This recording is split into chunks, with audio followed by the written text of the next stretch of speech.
Merry Christmas and a Happy New Year. The Chennai Silks. Let the celebrations begin.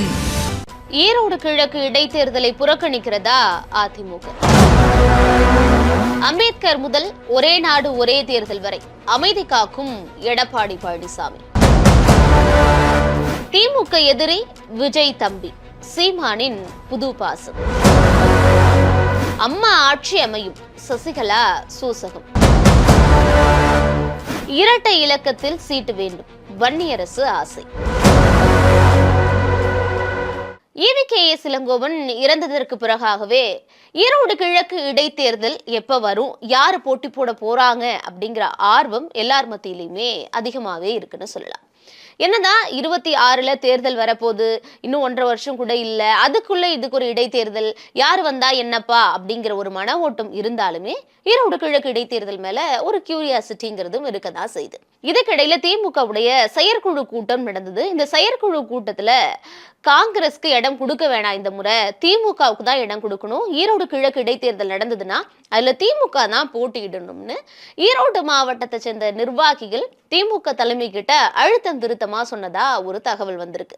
அதே நேரம் செல்வ பெருந்தகை கிட்ட செய்தியாளர்கள் கேட்கிறப்போ தலைமை கிட்ட பேசிட்டு அதுக்கப்புறமா கூட்டணி கிட்டையும் பேசி ஒரு நல்ல முடிவெடுப்போம் அப்படின்னு செல்வ பெருந்தகை சொல்றாரு. திமுக கூட்டணியில காங்கிரஸா திமுகவா யாரு கிழக்கு இடைத்தேர்தலில் போட்டி போட போறாங்க அப்படிங்கிற ஒரு குழப்பம் இருக்கு. இதுக்கு மத்தியில EVKS இளங்கோவன் ஹாஸ்பிட்டல்ல இருக்கும் பொழுதே அவர் மனைவி மூலமா ஒரு வாக்குமூலம், அதாவது ஒரு வீடியோ பதிவு பண்ணி அதை முதலமைச்சருக்கு அனுப்பியிருக்காரு. ஈரோடு கிழக்கு இடைத்தேர்தலை அந்த வீடியோ தான் வந்து தீர்மானிக்க போகுது, அந்த வீடியோ மூலமா தான் அங்க வாக்குகளே பதிவாக போகுது அப்படின்னு சமூக வலைதளங்கள்ல அரசியல் விமர்சகர்கள், பத்திரிகையாளர்கள், மூத்த பத்திரிகையாளர்கள்லாம் எழுதிக்கிட்டு இருக்காங்க. அந்த வீடியோ உண்மையாவே முதலமைச்சர் கிட்ட போயிருக்கா, அதுல என்ன EVKS இளங்கோவன் சொல்லியிருக்காரு அப்படிங்கிற சந்தேகம் இருந்தாலும் திமுகவா காங்கிரஸா இதெல்லாம் அப்படிங்கிற குழப்பம் இருக்கிறது மட்டும் உண்மை. வீடியோ உண்மை இல்லைனாலும் இது ரெண்டும் உண்மையா பார்க்கப்படுது. அப்படியே அதிமுக பக்கம் வந்தோம் அப்படின்னா, விக்கிரவாண்டி இடைத்தேர்தலில் அதிமுக என்ன பண்ணினாங்களோ அதே ஃபார்முலா தான்ப்பா ஈரோடு கிழக்கு இடைத்தேர்தலுக்கு.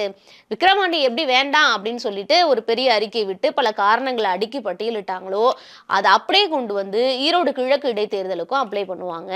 ஏன்னா 26 தேர்தல் நெருங்க போகுது, திரும்ப அந்த தொகுதிக்காக ஒரு மிகப்பெரிய அளவுல ஒரு செலவு பண்ணி அதுக்கு ஒரு ஆள் கூட்டத்தை சேர்த்து அதுக்கப்புறம் ஒரு 1.5 வருஷம் மட்டுமே இருக்க போறதுக்கு எதுக்காக அவ்வளவு செலவு பண்ணணும் அப்படிங்கிற ஒரு மன ஓட்டத்துல அதிமுக இருக்கிறதாவும், அதனால விக்கிரவாண்டி ஃபார்முலா தான் ஈரோடு கிழக்கு இடைத்தேர்தலுக்கு அதிமுக ஃபாலோ பண்ண போறாங்க அப்படின்னு சொல்றாங்க. அது அதிமுக எடுத்த முடிவா இல்லைன்னா பாஜகவால எடுக்க வைக்கப்பட்ட முடிவா அப்படிங்கிற ஒரு பேசு பொருளும் இப்போ அரசியல் களத்துல எழுந்திருக்கு. அரசியல் விமர்சகர்கள், பத்திரிகையாளர்கள் என்ன சொல்றாங்க அப்படின்னா, திரும்பவும் அதிமுகவும் பாஜகவும் கைகோக்க போறாங்க அப்படிங்கிறது தான் இப்போ ஒரு வாரமாவே மிகப்பெரிய அளவுல பேசு பொருளா இருக்கக்கூடிய விஷயம்.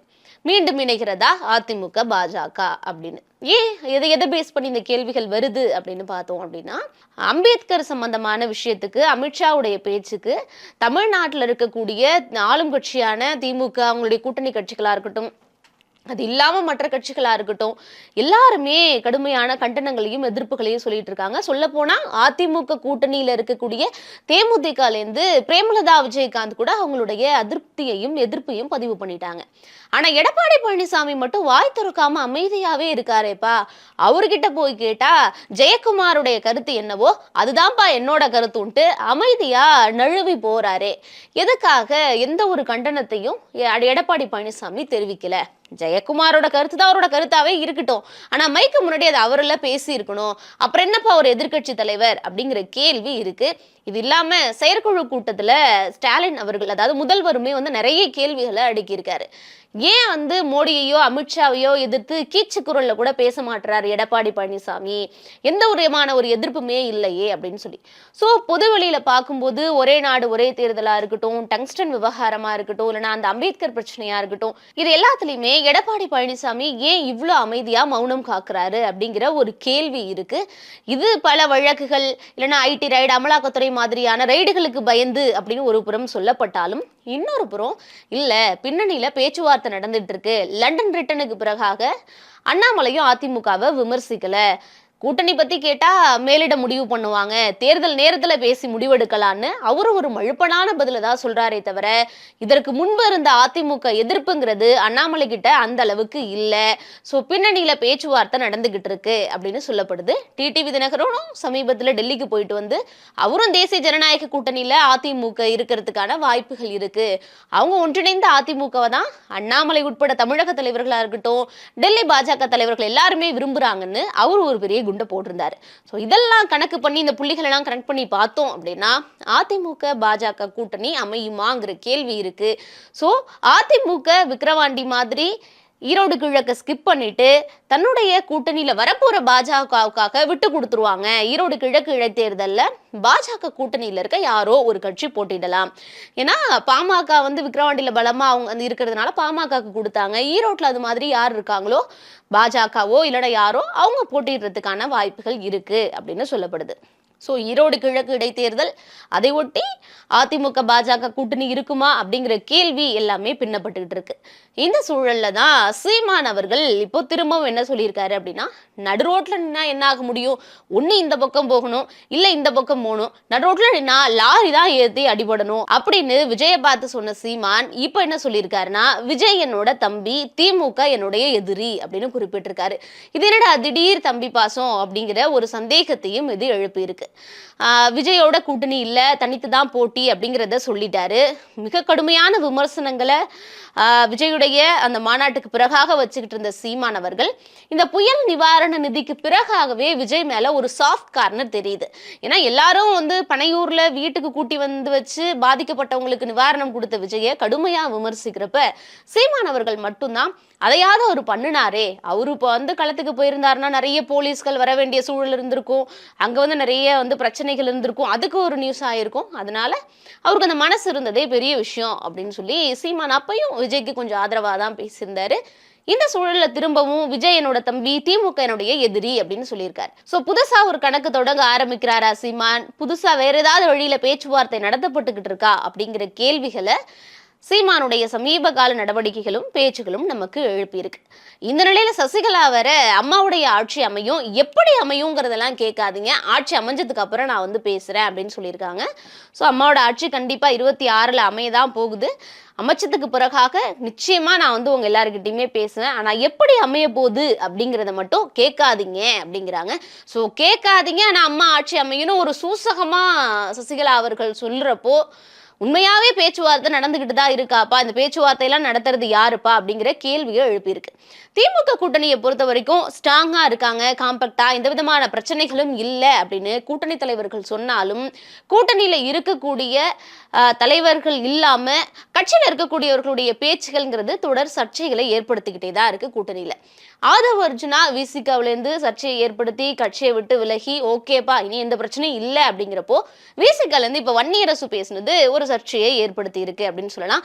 அதுக்கு என்னதான் திருமாவளவன் காம்ப்ரமைஸான ஒரு பதில சொன்னாலுமே உள்ளக்குள்ள புகைச்சல் இருக்கதானப்பா செய்யுது அப்படிங்கிற ஒரு சந்தேகத்தையும் ஏற்படுத்தி இருக்கு.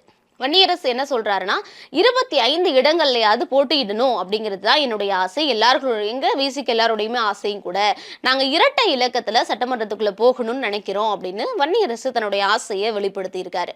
ஏன்னா கடந்த 2021 சட்டப்பேரவை தேர்தலில் 6 இடங்கள் தான் விசிகவுக்கு கொடுக்கப்பட்டிருந்தது. இந்த முறை 25 இடங்கள் வேணும், ஏன்னா நாங்க மாநில கட்சியா வேற அங்கீகரிக்கப்பட்டிருக்கோம் அப்படின்லாம் வந்து வன்னியரசு சொல்லியிருக்காரு. இது சம்பந்தமா திருமாவளவன் கிட்ட கேள்வி கேட்கும் போது இது திமுகவுக்கு சொன்ன மெசேஜ் கிடையாது, கட்சியோட தலைமைக்கு சொன்ன மெசேஜ். ஸோ கூட்டணியில எந்த பிரச்சனையும் இல்லை, வன்னியரசு திமுகவை பத்தி எதுவும் சொல்லல, திமுக கிட்ட இருந்து 25 சீட்டுன்னு கேட்கல, அது அவருடைய தனிப்பட்ட விருப்பம், தனிப்பட்ட சுதந்திரம், அவர் அதை பேசியிருக்காரு, அவருடைய தனிப்பட்ட கருத்து. அவர் இது மூலமா கட்சியுடைய தலைமைக்கு நமக்கு இத்தனை சீட்டு வேணும்பா அப்படிங்கிற மெசேஜை கன்வே பண்ணியிருக்காரே தவிர கூட்டணியில எந்த விதமான ஒரு பிரச்சனையும் இல்லை. அது மட்டும் இல்லாம முன்னாடியே கூட்டணிக்கு வந்து இத்தனை சீட்டு வேணும் இப்படிதான் வருவோங்கிற டிமாண்ட் வைக்கிற பழக்கம் எப்பவுமே இல்லை, இப்போ அது மாதிரி வைக்க போறது இல்லை. தேர்தல் நேரத்துல போய் பேசுவோம், கூட்டணி கட்சிகள் இன்னும் பல கட்சிகள் இருக்காங்க, ஸோ எல்லாருக்கும் சேர்ந்து பேசி என்ன மாதிரியான ஒரு சீட் வருதோ அதுதான் வந்து வாங்கிப்போம், எங்க கூட்டணியில எந்த விதமான ஒரு பிரச்சனையும் இல்லை அப்படின்னு அப்படின்னு வழக்கம் போல திருமாவளவன் அவர்கள் சொல்லியிருக்காரு. திருமாவளவன் சொன்னாலும் மணியரசு பேச்சு அப்படிங்கிற சமூக வலைதளங்கள்ல ஒரு பேசு பொருளா மாறி இருக்கு. இன்னொரு பக்கம் வேல்முருகன் அவர்களுடைய பேச்சும் சமீப காலமாவே மிக கடுமையான அதிருப்திகளை திமுக மேலையும் அங்க இருக்கக்கூடிய அரசு அதிகாரிகள் மேலையும் வச்சிட்டு இருக்காரு. அதனால திமுக வேல்முருகன் தொடருவாரா இல்லைன்னா அவரும் புதுசா அமையக்கூடிய கூட்டணிக்கு போயிருவாராங்கிற கேள்வி இருக்கு. ஆனா திருமாவளவன் தெளிவா ஒரு விஷயத்த மட்டும் சொல்றாரு. எனக்கு தெரிஞ்சு திமுக கூட்டணியை எதிர்த்து எல்லாரும் சேர்ந்து நிப்பாங்க அப்படிங்கிற நம்பிக்கை எல்லாம் எனக்கு இல்லப்பா அப்படின்னு சொல்லிட்டாரு. சோ அதாவது அதிமுக, பாஜக, மற்ற திமுக ஜெயிக்க கூடாதுன்னு நினைக்கக்கூடிய எல்லா சக்திகளும் சேர்ந்து ஒரு குடையின் கீழே ஒற்றுமையான ஒரு எண்ணத்தோட நிப்பாங்கங்கிற நம்பிக்கை எனக்கு கிடையாது அப்படின்னு சொல்லியிருக்காரு. ஸோ திருமாவளவன் சொன்ன மாதிரியே திமுகவுக்கு எதிரான சக்திகள் எல்லாம் ஒன்றிணைந்து நிற்கிறதுக்கான வாய்ப்புகள் இல்லை. அவங்க எல்லாருக்குமே தனிப்பட்ட கொள்கைகள், கருத்து முரண்பாடு இருக்கு. எல்லாருமே முதல்வர் ஆகணுங்கிற ஆசை இருக்கு. ஸோ எல்லாருமே தனித்தனியாக தான் நிற்க போறாங்களா இல்லைன்னா திமுகவை வீழ்த்துறது தான் எங்களுடைய ஒற்றை எண்ணம் அப்படிங்கிற ஒற்றை புள்ளியில பாஜக, அதிமுக, பாமக, தேமுதிக மற்ற எல்லா சக்திகளும் ஒன்றிணைந்து போட்டி போட போறாங்களா? சீமானுடைய தம்பி பாசம் எதை நோக்கியதா இருக்க போகுது அப்படிங்கறதெல்லாம் நம்ம பொறுத்திருந்து தான் பார்க்கணும். Merry Christmas and a Happy New Year! The Chennai Silks. Let the celebrations begin.